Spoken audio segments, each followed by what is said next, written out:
చంద్రగ్రహణం కారణంగా తిరుపతి సహా ప్రముఖ ఆలయాలన్నింటినీ మూసేశారు.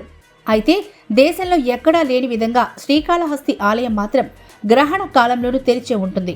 అంతేకాదు ఏ ఆలయంలో లేని విధంగా గ్రహణ కాలంలో ఇక్కడి స్వామి అమ్మవార్లకు అభిషేకాలు నిర్వహిస్తారు. భక్తులకు యథావిధిగా దర్శనాలను కల్పిస్తారు.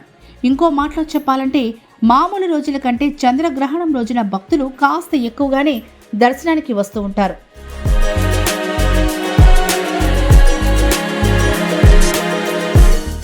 రావుకేతు పూజలకు ప్రసిద్ధమైన శ్రీకాళహస్తి ఆలయంలో చంద్రగ్రహణం రోజున మరింత పెద్ద సంఖ్యలో పూజలు జరుగుతాయి. శ్రీకాళహస్తీశ్వరుడికి అమ్మవారికి గ్రహణ కాలంలో గ్రహణకాల శాంతి అభిషేకాలు నిర్వహిస్తారు.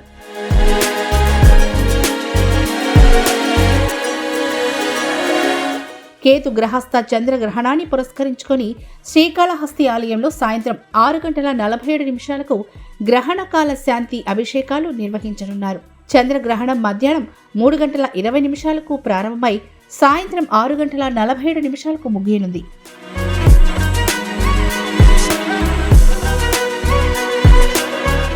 శ్రీకాళహస్తీశ్వర స్వామి వాయులింగం స్వరూపంగా భక్తులకు దర్శనమిస్తారు.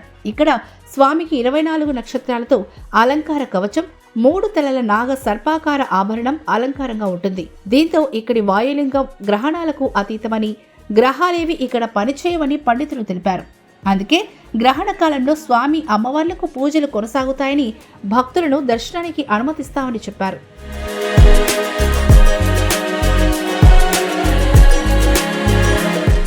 ఇక చంద్రగ్రహణం నేపథ్యంలో తెలుగు రాష్ట్రాల్లోని ప్రముఖ ఆలయాలను మార్చి 3న ఉదయం మూసేశారు. తిరుమల శ్రీవారి ఆలయాన్ని టీటీడీ అధికారులు ఉదయం 9 గంటలకు మూసివేశారు. సాయంత్రం గ్రహణం ముగిశాక ఆలయంలో శుద్ధి, పుణ్యాహవచనం తర్వాత తిరిగి దర్శనాలను అనుమతిస్తారు. కాణిపాక వరసిద్ధి వినాయక స్వామి ఆలయం, విశాఖపట్నంలోని సింహాద్రి అప్పన్న స్వామి ఆలయాన్ని అధికారులు మూసేశారు. చంద్రగ్రహణం కారణంగా భద్రాద్రి సీతారామచంద్ర స్వామి ఆలయం, యాదాద్రి లక్ష్మీ నరసింహస్వామి ఆలయంతో సహా ఆలయాలన్నిటినీ మూసివేశారు.